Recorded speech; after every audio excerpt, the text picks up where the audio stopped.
started. All right, so hi everyone, and welcome to ISC Connects with Phoenix Office of Arts and Culture for Portfolio Review Series. I just wanted to notify you that these are being recorded for future use, so if you could mute yourself upon arrival and during the presentations, that would be greatly appreciated. Go away. These reviews will be taking place every Thursday at the same time throughout July, and each week, 3 juried artists will be featured in this 1-hour live portfolio review by a public art professional. For those of you who don't know who we are, the International Sculpture Center is a member-based nonprofit organization founded in 1960. We're actually celebrating our 60th anniversary right now. And our mission is to champion the creation and understanding of sculpture and its vital contribution to society. We're an inclusive community for anyone with an interest in and commitment to the field of sculpture. I want to thank Phoenix Office of Arts and Culture for the collaboration on these portfolio reviews, and a special thanks to our panelists, Brooklyn-based artist and ISC board member, Olalekan Jayafus, Los Angeles-based artist and today's panelist, Kip Kobayashi, Phoenix-based artist, Mary Lucking, and Seattle-based artist and also ISC board member, Nori Sato. Today, Kip Kobayashi will discuss his individual review sessions with each artist, and they'll present their unique portfolio review that they held with Kip. There will be time for Q&A at the end after today's presentation. So now I'm going to hand it over to Catherine. To find my unmute button. Hi, thank you all for joining us. We're excited to try this new type of portfolio review in sort of the digital realm. I want to introduce Mitch Menchaca. He's the director of the Phoenix Office of Arts and Culture, and have him say a few words about our organization.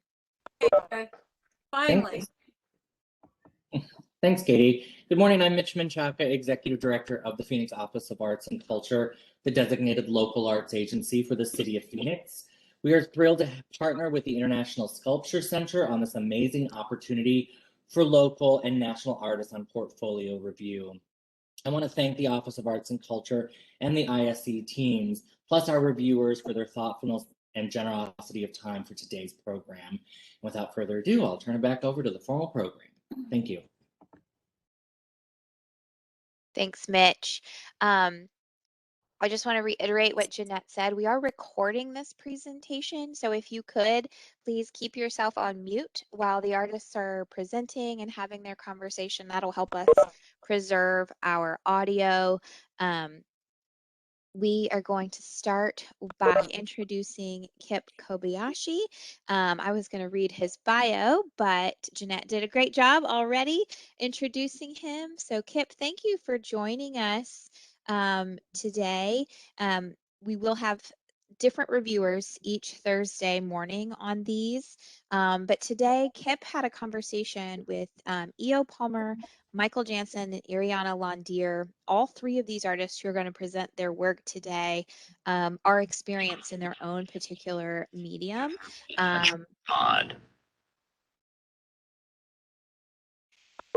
if you could just please keep yourself on mute while other artists are presenting, we will open up the floor for conversation later on at the end of the presentations. So I'm going to switch to the next slide as we get started. There's our reviewer, Kip. And we're going to start with Aryana this morning. Aryana, if you could just do a brief introduction of your work. I'm going to flip through the slides here. Apologies, I have a cat who is really rambunctious and has decided to run the presentation for me today. Let me go back. Aryana Londir, if you could please give us a brief introduction to your work as we go through the slides. I've been working in textiles for about 10 years now. I have worked in other mediums as well, but I find that textiles allow me to express my view and create a visual presentation of the different subjects that I really enjoy exploring. I have two main series that I'm working on right now. One is called Compartments, and the other one is called 2 Years. They're both represented here. The one that has the black and white interspersed with the bright colors is 2 Years. And that was created last year to work through the experiences that we all had around the world as far as the pandemic went. Excuse me, our isolation, our uncertainty as to where we were going, what we were doing. Some of the titles that I used were It's Thursday, What Day Is Today, Unexpected, because we were all kind of floundering. We, as a collective universe, were so unsure as to what to expect because we had never been through anything like this. And I felt that was really important for me to express in my work. And originally it was supposed to be a 1 year. It was called 2020. And then that didn't work out so well because the pandemic decided to go on for a lot longer than my original vision expected. So I changed the name to 2 years. Hopefully it will not become 3 years, but if it does, then I will continue the series until I feel like I have resolved my particular issues and feelings about it. The second series, which is actually a series I started probably 8 or 9 years ago, which is the current slide and is all solid bright colors, is called Compartments. And the foundation of that was overpopulation and overcrowding, and how we as people were running out of space in which to build, and we began to build on top of each other. So those are the two series that I'm actively engaged in at this time. And they are all fabric, mostly cotton, and I work in a very improvisational method. I don't do any sketching. I don't do any drawing. I cut and sew and cut and sew, and I create the work in units and then start putting them together and seeing how they fit and how they move. So that's basically what you're seeing here today. Thank you. You're Kip, welcome. do you want to take it away with your conversation? Yeah, I guess the first thing that struck me about Aryana's portfolio is first, the thing that I thought was really positive about it was that she stuck with her best work. Even understanding that she's going to need to make a transition when taking her work from the gallery space to a public space, rather than try to sort of get, sidetracked into trying to represent how her work would necessarily work, say, on an airport or a bus stop or something like that. She just went with her best work. And I think that's a really important thing to do. Panelists don't have a lot of time to be looking at the work, and to be able to get an understanding of how an artist thinks and how those ideas may translate to another place and another medium, I think is something that the panelists can make if they understand how the artist thinks conceptually about the work and how they work materials wise. So that was a really positive thing that I think that she started out with. We discussed in terms of her statement and how she looked at her work going forward. And I think we had a sort of a long discussion about how public art and placemaking becomes integral with city development, city planning, community development, all those types of issues these days, which, over the past 10, 20 years, it's gone from a place of having, pop down statues to actually being integral in community building, not only just physical infrastructure, but also in terms of engaging in opening conversation. So I think sort of, Aryana, we sort of had a little discussion about maybe things to think about in the future about how you see your work translating to that type of context in the future. How, in other words, how you would take the colors and concepts and ideas, forms that she's working with right now, how would they look in a different place? How would they look in Chicago or New York, or even 2 counties away, or in a different context rather than a city? Maybe it's a park environment. So those are all things I think that in terms of how she works globally, it's pretty clear, but it's just a matter of making that clear for a panel. And I thought she has a real good direction in terms of the possibilities she has to work as well. One of the things we also discussed was how does this look in fabric right now?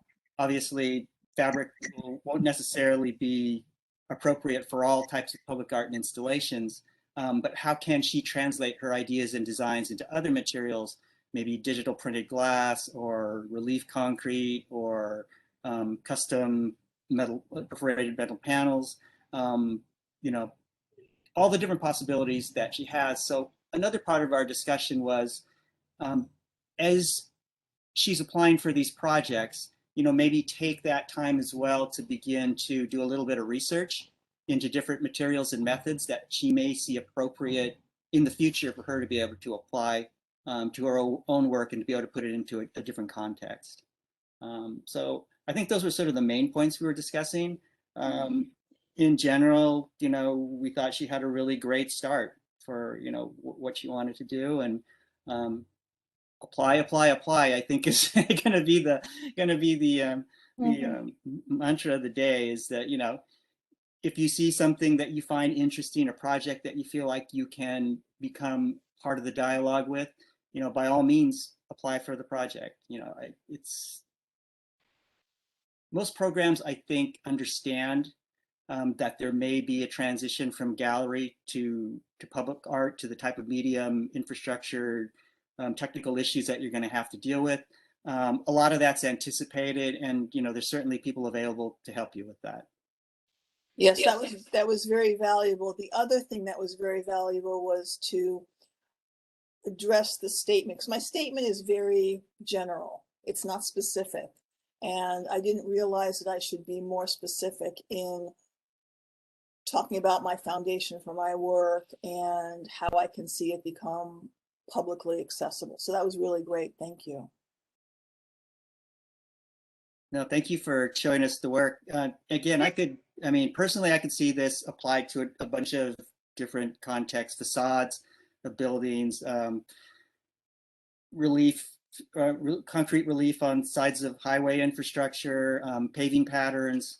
And then if there's opportunity to do it in fabric as well, depending on the context, that banners, things like that. I mean, there's lots of applications for your work. I think you got a lot of possibilities, and certainly look at the RFQs as possibilities for your work, rather than looking at them to say, oh, I haven't done that, or I don't have a project like that. Think about, okay, what do I do? How can I translate that into this context or to that material? And again, just do a little bit of digging into different projects that may have used similar types of materials or similar contexts, and see how maybe there's a way that you can translate your work into those areas. Thank you. Aryana, was there anything surprising in the conversation that we had about your portfolio yesterday? Not about my work, but I suppose not surprising, but more enlightening about being more specific in my statement. Because as I said, I know my statement is pretty general. It's not specific to why I want to do public work. So that input was extremely valuable. And I've already started playing around with how to do that. So it wasn't surprising, but it was certainly a different way of a presentation, because I've been a gallery and a museum artist for so long that I didn't realize that I had to make adjustments to my statement to incorporate that type of work. Great.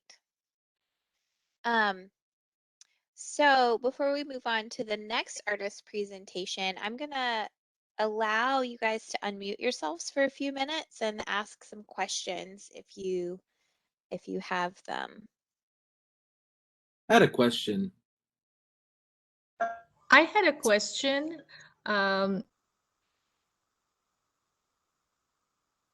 You just mentioned to Aryana the different possibilities of her work in various mediums. Shohini, you are breaking up quite a bit. Could you type your question into the chat box, Shohini? And Sure. maybe we can handle it that way because there's a little static and we can't hear it. And Francisco, I think you had a question as well. Would you do the same? It might just be because we have so many folks logged on. If you type into the chat box, then I can maybe go through the questions quickly without static.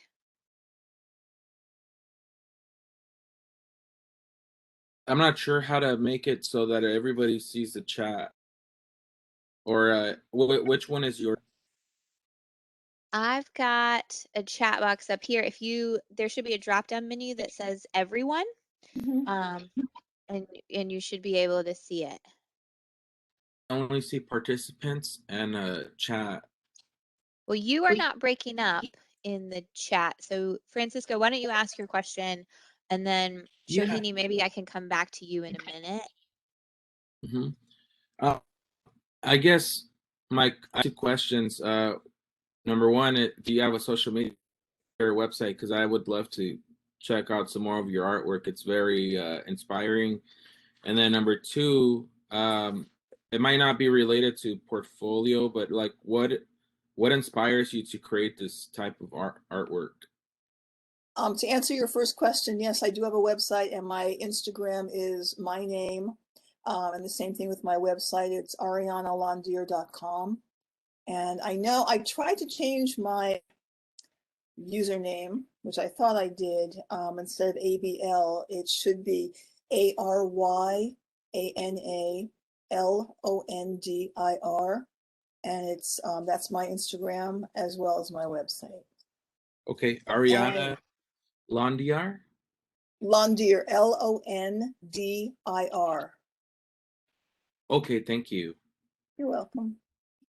As I stated earlier, the compartments, which is all the bright colors and no black and white in it, had to do with overcrowding and overpopulation.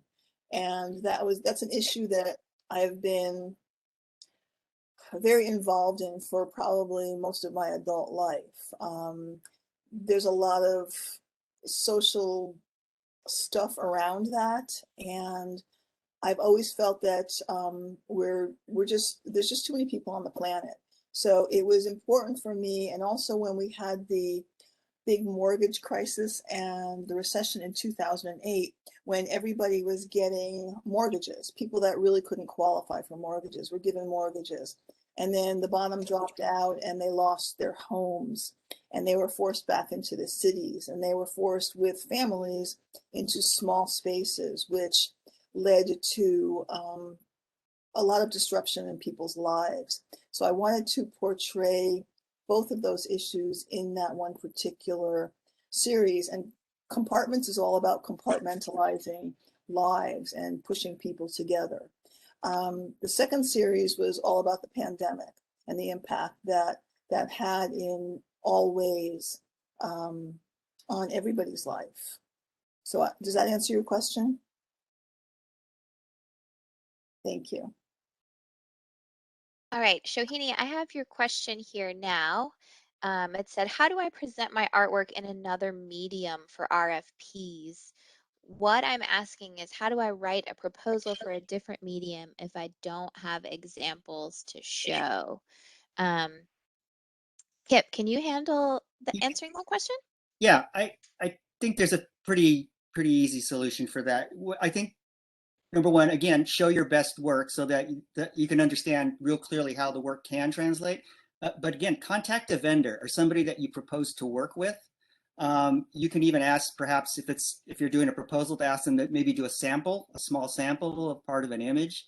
And you can bring that to show how it's going to translate, or you can, again, just do your homework on that type of process so you understand it, and then show us how your work that you're thinking of translates to that different medium. For instance, say an image like this, how does this translate to a perforated metal image? You can do that. You can simulate that in computer. You can also, again, even if it's not necessarily a sample of your own work, you can get a sample of the material to be able to sort of compare and show how that can, your work can be translated into that particular material or medium. I think it's going to be understood if you have not worked in that material before. It doesn't. You need to be upfront about that and how you're looking to explore and how you're looking to do it. But I think if you have the homework, the background knowledge, and understand exactly what it is that you're going to be trying to do, a demonstration of that level of care, research, and understanding, I think is going to go a long way in making people comfortable that you'll be able to do this. This is something that you'll be able to handle. You understand what's involved. Obviously you won't understand everything that's involved, but you have a good idea of where you're going with all of this. And I think, with that, you could make a pretty strong proposal, with those types of things. I use different materials all the time. Every project I have, there's probably going to be at least either one new material or one new technique I'm using in something. And again, it goes with proof of concept, basically going and really researching what you're doing to provide a very clear, logical solution to how you're going to approach doing something. So we have a few more questions in the chat box that I think we're actually going to tackle as we move into the second and third presentations. So Karen and Michael, I'm just going to hold off on those and see if we get them covered. If we don't, we'll definitely talk about them at the end.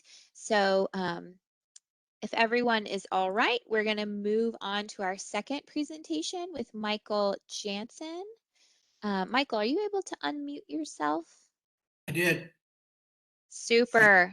Yeah. Okay, I'm going to flip through your slides, and if you would give us a brief introduction to your work. Okay. So I've been working for over 50 years as an artist and designer, and much of my work merges art, architecture, science, technology, and sustainable design. And a lot of the work really crosses over into architecture and architecture into sculpture. So I've selected some work that actually has been built.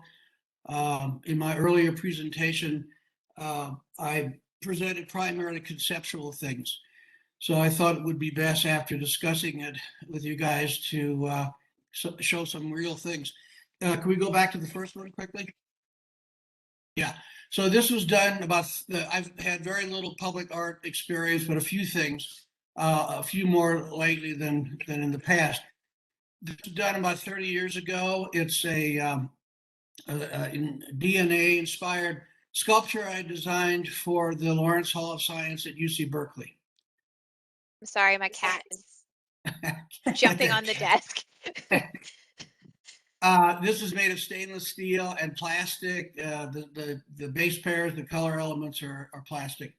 I had the steel portion fabricated, and of course the plastic was thermoformed, and then I put the plastic on the structure itself. And it's been there, as I said, for 30 years, and they estimate I don't know how they figured this, but over 3 million kids and adults have climbed on it. The idea was to allow kids to climb on it like a big jungle gym and then learn about the science or be inspired to learn more about the science. So the next piece was just sold through a public art program in Albuquerque. I live in Santa Fe, New Mexico. This was a 3 foot tall painted wood sculpture called the Mobile Home. And it will be put on a permanent display in a public building somewhere in Albuquerque. I don't know where yet. And I did a whole series of these called The House is a Metaphor. That was just one of many pieces. And the next one is another piece that was that I won a competition to put into a purchase program through the Santa Fe Public Art group here. And this is called The Falling Chair. And it was one of many pieces that explored the idea of objects moving through time and space.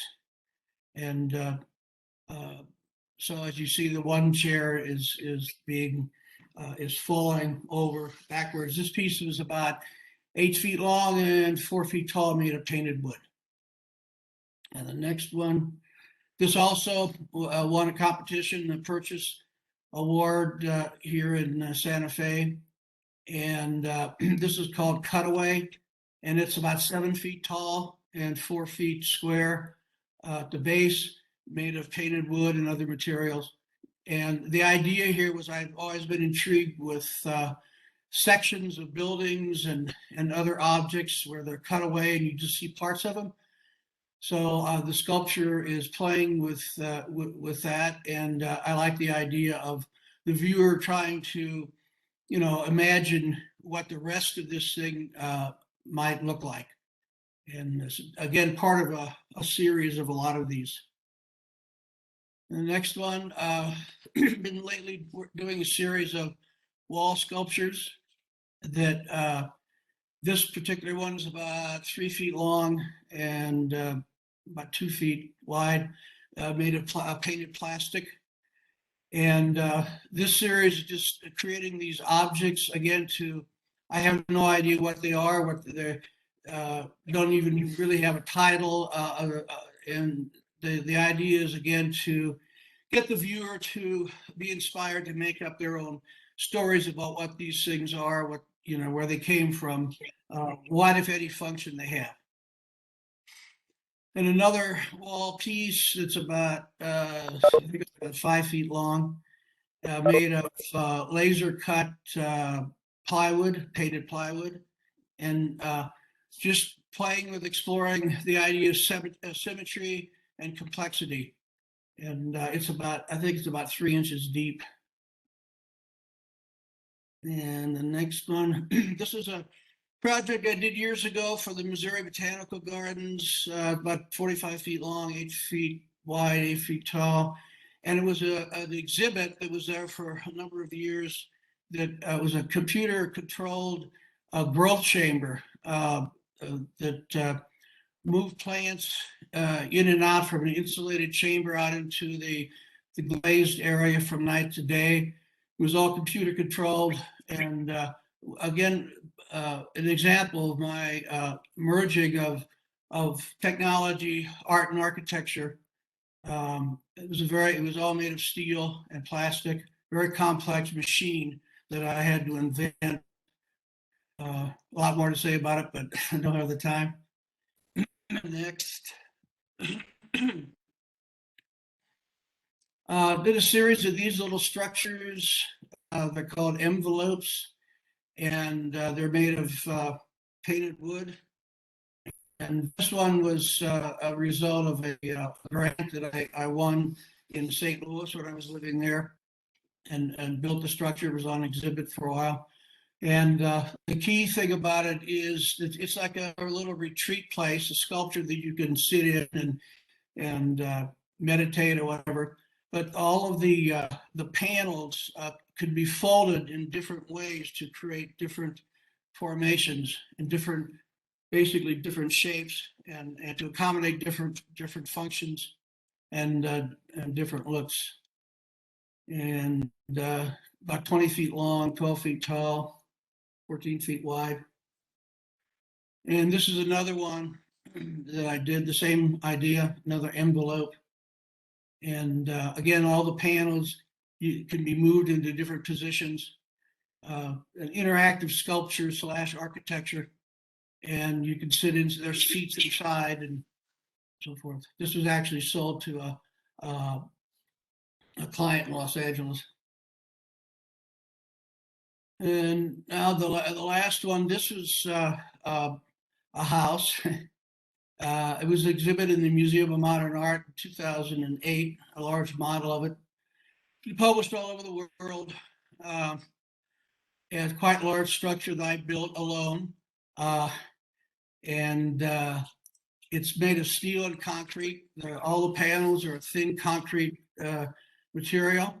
And like the other two structures I showed you, you can change the shape of the structure as well. If you took all the panels off, you would end up with 7 steel cubes that are made out of 4-inch square tubing that created a matrix of cubes.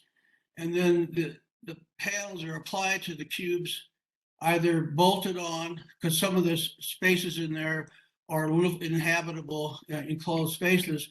All the slotted panels are hinged onto that matrix frame. And those are the panels that can be folded in different ways to change the shape and or function of the structure. This was sold. Brad Pitt was going to buy it, and that didn't quite work out because he couldn't put it where he wanted it on property in Santa Barbara.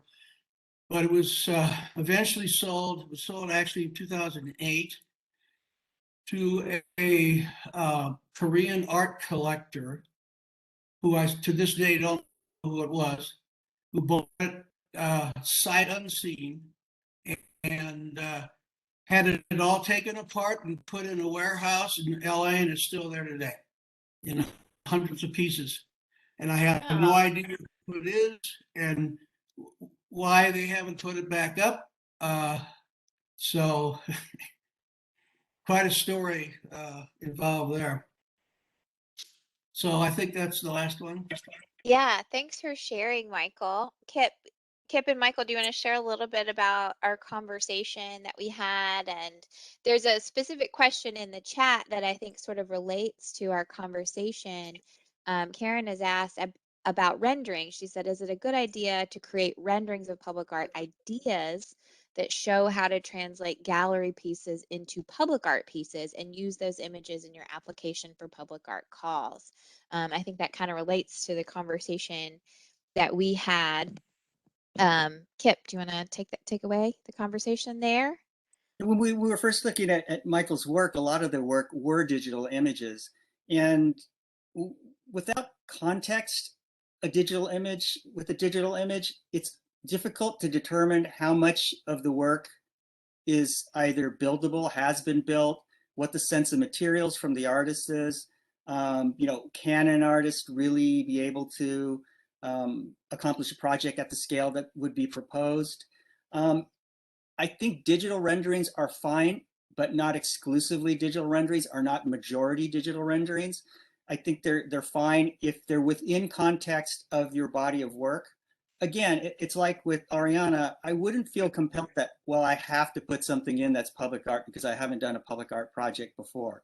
If you were shortlisted for a project and you did a proposal for it, that's fine. That's associated with the real project. That was a proposal you made for something specific. Budgets attached to it, and agencies attached to it, requirements to the project were attached to it, and how that fits into the rest of your body of work, that's fine. If you're sort of putting out conceptual images just because these are things that I would like to do someday, these are ideas that I have, that doesn't give a panel much information to begin to understand. It gives them, you can understand the thought process perhaps, but it doesn't really understand how well an artist works with materials, how they're going to be able to actually execute these materials in the field, if they have a good understanding of scale, constructability, things like that they're proposing to do. So it's a much better strategy to go with the work that you have that's built as the bulk of what your portfolio is. And I have to say, Michael, your images look great that you put in there. And I know you sort of feel like some of them are smaller than you'd like to have made them, but the materiality that comes through with it, I think says a lot more. I mean, it really, you look at them as pieces like this, I can easily understand how these translate to a larger form. I mean, there's not as many questions in my mind. It's obvious that there's, you're very facile with materials, you understand forms, you understand how 3 dimensions work, you understand how the light's going to work off of your forms, all that, it's very clear from the work that you actually have built. That comes through very strongly this way. With the computer rendering, sometimes it's very difficult to determine that the artist actually understands that, or if that's just the computer doing it. It's like if you take a digital photograph and you leave everything on an automatic setting, you can get somewhat of a nice picture, but does the person really understand how to take a picture? So it's a lot of that, especially when you're a panel and you're trying to select an artist who's going to be producing, maybe a $200,000 project or something else like that. You want to be able to understand and have confidence that the artist is going to be able to figure out how to put those concepts out into reality. So that was a lot of the discussion that we had initially. And I think Michael solved, the lion's share of the problems by just using the images that he had of the models that he built for these, or the smaller sculptures that he built for these. I think they work tremendously well. And for me also, in terms of the conceptual narrative, it starts tying together a lot more strongly too. I can see your progression now from these smaller pieces out to even, the house that you did, even from 2008. Those things really begin to tie together now, and some of it has to do with that, that sense of material that you have from this, that sense of, the artist's hand in all of this. It begins to become that consistent thread in that narrative that you're providing to the panel. And I think the only other thing we talked about was in terms of how to get all that information, all his thoughts in terms of concept, similar to Aryana. That very short artist statement is pretty important a lot of times, because it's the only thing that people are probably going to read carefully to begin to understand. If they don't get something initially from your images, that's the thing they're going to go to first. It's not, and then the third thing they'll go to is descriptions on your slides. There's basically, panels don't like to read. I think they'll tend to sort of look at your images and try to get it from that. So that statement that you have about your work as a whole needs to be really tight and really strong, and needs to convey more ideas than, unless your concept and your way of working is specifically about materials. Say for Aryana, you work with fabric, so that's a very important part of what you do. That's part of the narrative for conceptually how you work. Unless it's something like that, make sure that whatever you say speaks more to your idea and the way you think about putting these images together and these ideas together. That's what everybody sort of wants to see. How does this artist think? What are they going to do when they come into my community or into my project?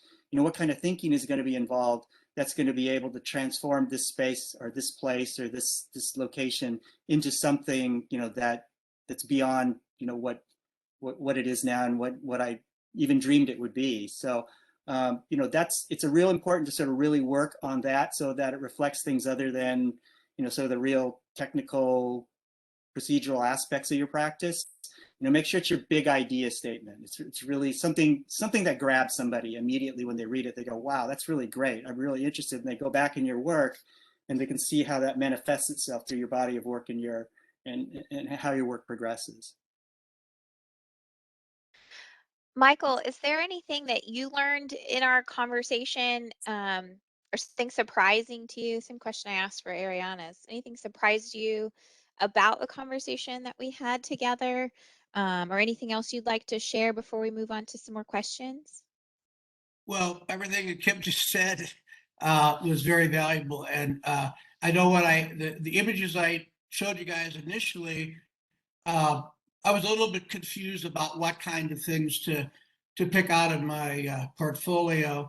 And I guess I was just trying to show with those other images my ability to think big and to think conceptually in different ways from a lot of people who are doing public art. But I understand that is not really appropriate for when you're applying, for a specific call. So that was very important to understand that. Also, the statement, what I said was not correct. It was really more of a bio.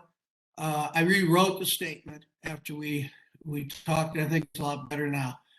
So that was very valuable, and I appreciate it. Great. We have a very specific question for you. Joe Ray, Michael, Joe Ray would like to know, at what stage did you do the mock-ups, mobile home, falling chair? Was it after you were selected to do a public piece or when submitting for the competition? Could you expand on that a little more? I'll go back to those images for you to talk about. He also says, I really like the merging of different disciplines, art, science, tech, and architecture. Yeah, those pieces. The call was to present specific work you had available for sale that was already made. Those were actually made, some time before.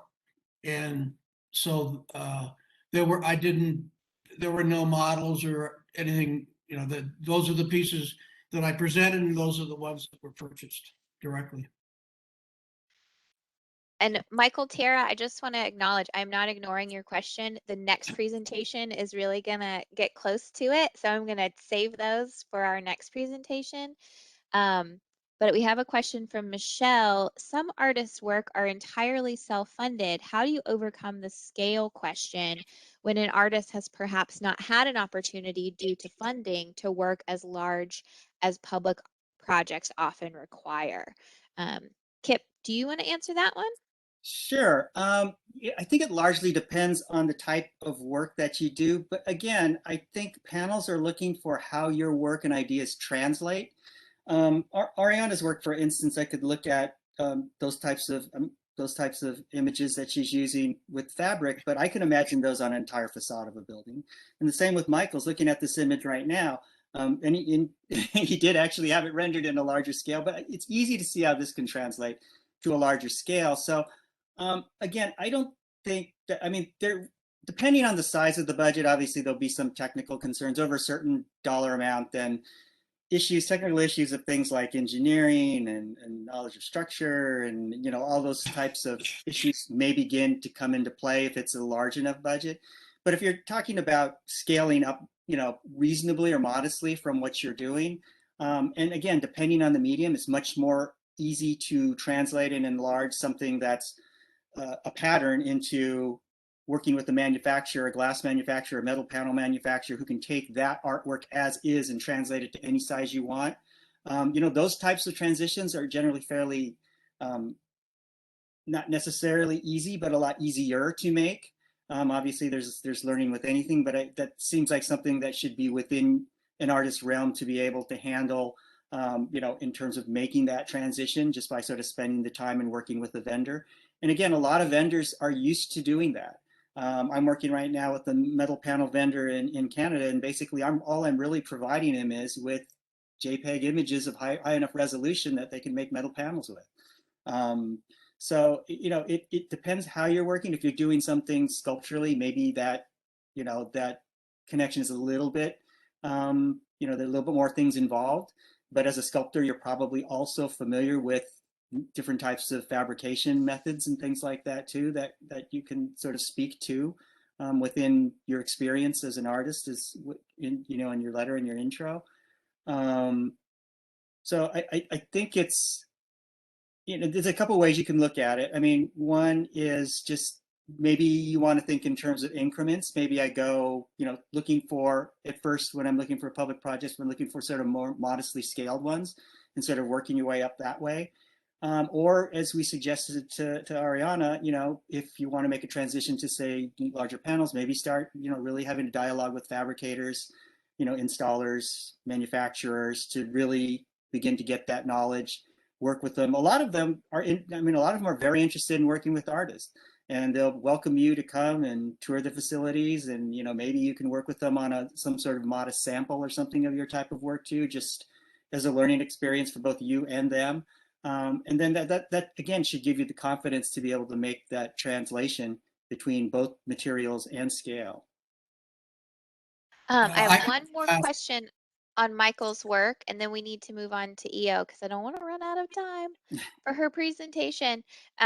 Michael, what is the most recent of these works out of, if we were looking at them on a timeline? The wall pieces, the wall sculptures. These And ones? that would probably be the most recent, yeah. And then the cutaway sculpture, that This would one? be recent. Both of the wall pieces, and then the one I call cutaway, the tall, the 7 foot, that one. Okay. I forgot what else I had in there, but Thank you. and the mobile home was very recent, within a year. Okay. And also the chair was recent, the falling chair within the last 2-3 years. I can definitely see how this could translate into a piece of large public sculpture. And one comment quick about the question before, just to give you an example, the way I work, the M house, for instance, there were no drawings made of that. I'd made a big model of it.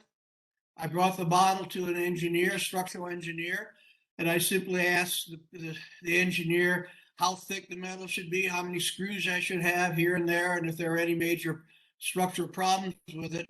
And then I just went right from the model and built the whole thing myself, full scale. And Wow. I make models of all my stuff ahead of time, and then just jump right into building the thing directly after the model. But I've been building things for 50 years, so. Thank you so much for sharing, Michael. That was Sure. really great. Thank you. EO, I want to make sure you have enough time to present your work. So if you want to hop in and unmute yourself, we'll start with this one. Sure. Good morning, afternoon, everybody. My name's EO. The pieces that I had uploaded for this presentation were very recent pieces that I think could be translated into a lot of material, a lot of different materials like plexiglass or even glass, metal.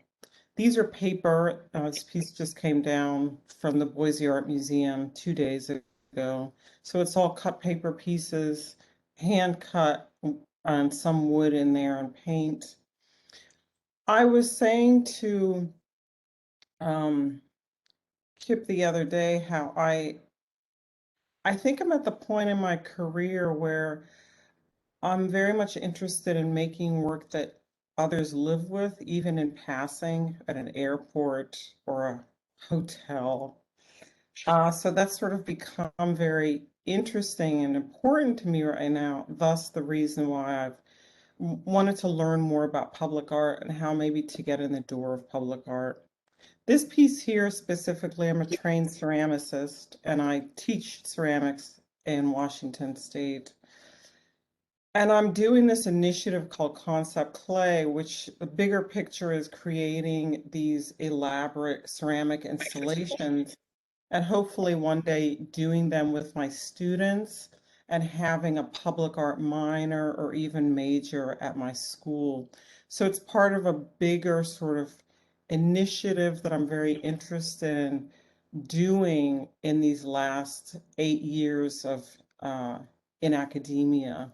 So that's what this piece is here. It's a very detailed image of all these ceramic pieces that will go to the medical center in Spokane, Washington. And it's all about plants as medicinal elements, and obviously COVID, and just really sort of thinking about how different communities are impacted via health. So that's sort of my future plans for the ceramic installation work, and then the cut paper pieces, which I think there were more, but is that all? Do we just have, okay. And this piece is, oh, okay, so this piece is up now at PDX International Airport, Gate 6 extension. And this, I guess, is one of my first, like, quote unquote, public pieces. It will be there for 2 years. Very much about travel. There are little blue bags in there, macrame bags. And this, my patterning that I'm very interested in. Here's the size of it. Patterning, gates, fences, imagery that sort of connotes how we separate ourselves or who's sort of in the know and who's out of the know. All of my work is very much about race and class structure, so that thread sort of runs through all the work. This is also cut paper and some cut wood, thin pieces of wood, and metal braces. So that's sort of where I'm at as far as my public art. This is an overview image of the installation that I'm working on right now with clay in the ceramic shop at my school, and hundreds of little pieces of clay translated into this sort of mural installation, which is a work in progress. And then this is the newest work I've done actually in Santa Fe at the Santa Fe Art Institute. I just finished a residency a couple months ago there. These are patterned off of window boxes. Again, really thinking about how we separate ourselves, how we sort of confront our own fears of one another, patterned after the hanging window boxes that you see outside of homes. Again, hand cut paper with fluorescent color painted on top there. Work in progress, is not finished yet. And then this is, we have, through my university, we have a lot of wonderful machines like a laser cutter, a 3D printer, a ceramic printer that never works, and a CNC machine. So I'm trying to utilize these incredible machines that we have that I myself could never afford. So I'm really trying to exploit my university here. Well, as I hopefully move into public art. So these are all laser cut images of little handheld mirrors painted and collaged. There's a size image. And I think this is the last slide. Yeah. Yes. So, Kip, I'm going to turn it over to you and EO to have a little conversation about what we talked about. Yeah, I think, when I looked at the images, it was very clear to me that, this is really strong work, and it's really clear how it can translate to a lot of different contexts in terms of public art. I think for EO, it's just a matter of showing her, again, her best work in the best way she possibly can. I think there may be some minor things in terms of technical things on the images that maybe we talked about, we could think about in the future. I mean, things like titles, that's usually put into your RFPs and RFQs if they need to be in there or not. But even something like this versus the previous slide, I would try to pick that one image you feel like best represents that piece itself, picks up the scale, the shadows, everything else like that. I know there's a little bit of a tendency, again, if you're applying for a public art project, that you sort of feel like you have to represent the space. But if you don't necessarily have a project that encompasses the entire space, show it the best way that it was intended to be seen. Which I think, EO does very successfully for the most part in her work. The other thing we talked about was this idea of her initiative and the idea of her engagement with community, which is a really interesting aspect of her work. And you could easily, again, see how that can translate into, this sort of making of all these parts that go up into making the whole too, how all that can come together. It's very easy to sort of, hear her talk about how this sort of reflects these different parts and how this is translated into visuals like this.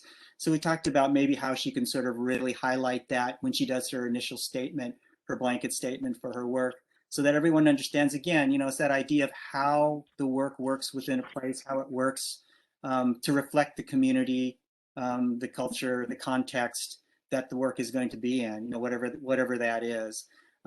So I think, again, she's on a really good path to be able to begin or to apply for projects if she hasn't already.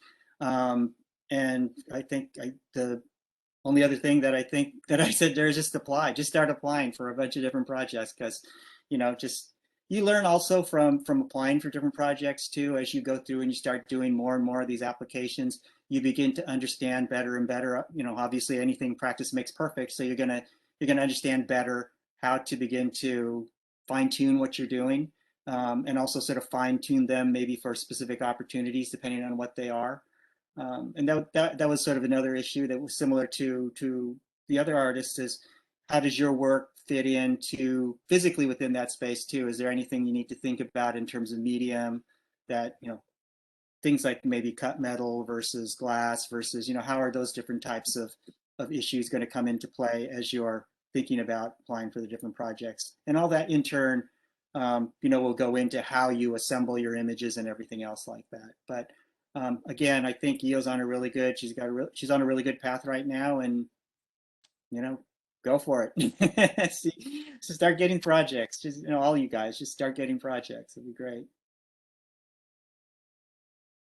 Yeah, an image like this too. I would probably try to focus more on how that work is best supposed to be seen. I mean, you don't have to get all of a space in necessarily in order to get the scale into a piece, if that makes sense. I mean, you might be able to take that image maybe from a little bit closer at a different angle or something like that. That'll really give a sense of what that scale, and still understanding that that's a corridor space on there.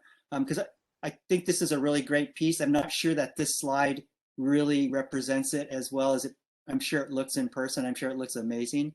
And you can see that sort of within the detail. I'm not sure this, just because there's so much of the airport and less emphasis on the artwork, I sort of really like to see that emphasis still on the artwork. But yeah, it makes sense. Thank you. This was one of my technical comments too. Pay attention to which calls you're applying for, because some of them are meant to be anonymous. So we can see Io's name in some of these slides, or an image of herself. And our applications for the City of Phoenix actually are run completely anonymously. So those images, we would not be able to share them or show them to our panelists unless we could block out her name. So pay close attention. If you're applying for a call that says it's a blind jury, you want to make sure you don't have your name or an image of yourself in your photograph as well. Also, this is another technical thing. Io has this great border that frames the work well with the information here, which is wonderful for printing out a portfolio. But when you are applying online, and you probably know this already, and many of you probably know this already, but you don't need the frame and the name actually on the image itself. There will be a place for you to enter that information into Cafe. If you submit this as the image with the graphic around it, it shrinks down your image size and can sometimes make it difficult for panels to see the details in the work that you're trying to convey. So just use a straight image without the frame. Those are just kind of technical feedback on those. that's a really good point Katie's making too. Generally, what I do is just have a square blank, and I just let that image go all the way to the edge, top or bottom, depending on the orientation of the image that you're sending. So if you have, say, like a 1200 pixel by 1200 pixel blank, basically just fit this image as big as it'll fit in there and just center it. And then you'll have as much image area as you possibly, are afforded for them to be able to see what you're doing. Because oftentimes that's the problem too. If the image is taken from far away, it's sort of hard to see. So you sort of have to kind of squint or get up close. And then, sometimes you're sort of left guessing as to what that really looks like. So the bigger you can get it and sharper you can get it, the better. We are at the end of our time here. I want to ask and make sure for our presenters, is it okay if we go over a few more minutes? Because we do have some questions in the box. Is that okay, Aryana and Kip and Michael? Sure. Okay. I'll try to keep it brief if I can, but I want to make sure we cover everybody's questions. I have a question from Mr. Sedith to Io. He wants to know, is Calder an influence in your work? I mean, Calder, I think anyone who hangs work is influenced by Calder. I mean, he's like the god of beautiful hanging things. I don't look a lot at, I look at more contemporary work, but yeah, I mean, sure. He's always there. He's always there, for sure. Io, before we move on to kind of some more general questions, is there anything else that you'd like to share about going through the review with Kip, and anything poignant that you want to share with the group? Yeah, I was really struck and pleasantly surprised that it was so, I felt so affirmed. And I don't necessarily mean like, you know, my work is extraordinary. I mean more that this dream that I have to do this initiative was met with such positive support. And it's something that it's almost like I don't have a choice. I feel so compelled to spend the next 8 years really honing in on my initiative here to work with community, specifically working with my students to do public artwork. I just was really buoyed that whole day, and I was telling my partner after, because we've been traveling up the coast together, I was just telling him it's like, you know how, as an artist, like you go through rejection after rejection, on and on and on and on. And sometimes you sort of get tired of it. It was just so good to spend an entire hour with the two of you and just to be met with real honesty, honest criticism, and also this great positive energy. So for me, I mean, I loved all the practical stuff y'all told me, but mainly it was that, it's like you're on the right track. Just keep going. Just as Kip saying, just keep applying. So that makes me really, really happy because, sometimes I felt like my work, it goes out to a show and then it comes back and it sits somewhere in my basement. I don't want to always make work like that.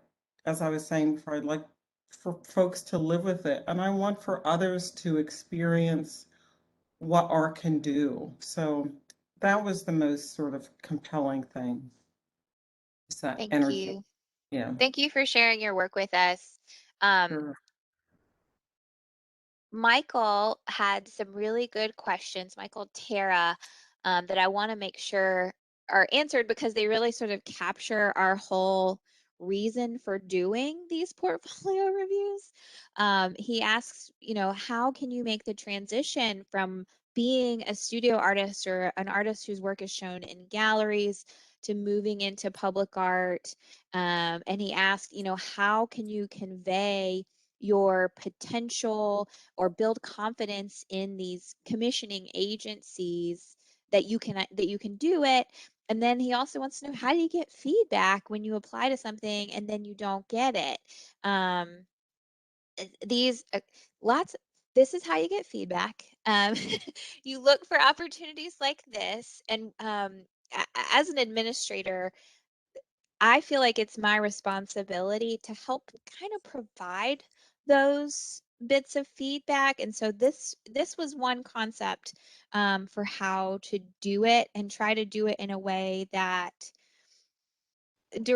directly connects with artists, but also we can share with a larger group of artists as well. And we wanted to tie together the two versions of experience. Kip has been making public work for a long, long time. Aryana, Io, and Michael have been making really incredible work for a long, long time as well, but they're just in these two different venues. And we want to try to demystify the process of going from one to another. We as administrators and commissioning agencies, we want this for you guys. We are your advocates in this process. So Michael, if you ever, like, I would say ask questions, email the commissioning agency after you have applied and see if they will provide you with some feedback. Usually if you can connect with that project manager directly, they want to help you too. Kip, any other ideas for how to get feedback if you're trying to improve your application process? Well, I would just say that the public art community is a really accepting and welcoming community. And we are always available. If you can, publicartexchange.org is a very new organization that Katie and I have been working on just specifically to open this type of dialogue, to be able to answer questions, to be accessible. But I guess the bottom line is we all want to have you in the community. And I think the biggest thing in terms of how do I transition, I think the biggest hurdle is thinking you can't. I think you just need to embrace the strength of what your work is and have confidence that that is going to be able to translate into public works, public projects. There's so many different types of public projects now too. Everything from temporary projects to traditional infrastructure projects to traditional sculpture projects to integrated technical projects to projects that rely on technology. You know, there's so many different areas that I really find it hard to believe that anybody who's working in their studio is not going to have work that's going to be translatable in one way or another to the public realm. So I think you sort of need to get over the hurdle of thinking, oh wow, it's public art. That's sort of a wall. It's hard to cross that, and just trust your work and trust the strength of what you're doing right now. And then, you know, again, you know, some of those issues that we talked about will help you sort of convince or to be able to convey to a panel that yes, my work translates. It can translate in this way. It can translate in this way into the context that you're doing. So again, you know, I think the biggest hurdle is just, you know, feeling like you can. Just think differently. Think you can. Think, how can I fit into this dialogue? How can I fit into these spaces? And how can I fit in with these types of projects? Take a more, you know, it's an opportunity for you. And think of them all as there's opportunities out there for you to be able to work in, and different opportunities and different venues that you can explore. You know, embrace it that way. For those folks looking for where to find those opportunities to apply for, I've popped a slide up here that has some websites on it. First of all, our wonderful host today, the International Sculpture Center, has a great resource of opportunities on their website. I believe you have to log in as a member in order to see them. But I think they have something like 255 opportunities available to look at right now. Cafe, which is callforentry.org, that's where we at the City of Phoenix accept all of our applications, but different programs nationwide use it, as well as submittable at publicartist.org. And then there's also the Public Art Exchange, which is a newer organization. We are running out of time, but I hope you all will join us again next week. We're actually going to do these every Thursday in July. Well, yeah, we're going to do it for the next 4 Thursdays with a different group of artists and a different reviewer each week. Thank you so much for joining us. Ed, will you close us out with a little closing remarks? Nice to see everybody. I wanted to thank you, Kip, for doing this. It was great to have you on the horn for this. And then Katie, Jeanette, and Nicole, thanks so much for your help in pulling this all together. It took a lot of work ahead of time. And then, of course, the artists, EO, Michael, Aryana, thank you so much. You know, Kip touched on something that's, I think, really interesting here, and all the artists have, and it's this theme of how does my work translate into another medium? How do I convince somebody basically to hire me to do something I've never done before? And I would tell you that the foundation of all innovation is really impertinence. And it's asking, what if I tried doing it this way rather than kind of repeat the known formula? I mean, you can kind of see here that I have the known formula for a phone. Well, this is the new phone formula, and it has hundreds more functions than the previous one. And so this requires experimentation and, quite honestly, failure, a lot of failure. And it requires, as a result, courage on all sides, both as administrators on Katie and Mitch's side of the fence, and also on your side of the fence as artists. And that's, I think, something that's really important, because often public art programs aren't hiring artists to do what they've already done. We're asking artists to solve problems or fulfill public needs. This could include giving things a new look, or quite honestly, helping to invent or expand new functions for public spaces. And so I would encourage everyone who looks at a call for artists to think differently about what your strengths, your skills, your talents, your insights really are. Because as today's session, I think, reveals, every artist has some key strengths that can be maximized in applying for projects. But that also requires us as artists to step outside what we think we know about our work and its limitations, and think about how to expand our new identity in meeting the needs of public projects. So with that, I would encourage you to look at our website and our opportunities page in particular. Go to www.phoenix.gov/arts, or just Google Phoenix Arts and Culture Opportunities, and you'll find 2 projects that are up there this week. One ends tomorrow and one ends later in August. And these are opportunities for artists to do exactly what I've pointed out here, and that is to come up with new ideas for settings that are looking for new ideas. And so with that, I just want to thank everybody for signing in, for joining us, and the team for pulling this all together. It's been a great and informative session, and we look forward to many more in the weeks to come.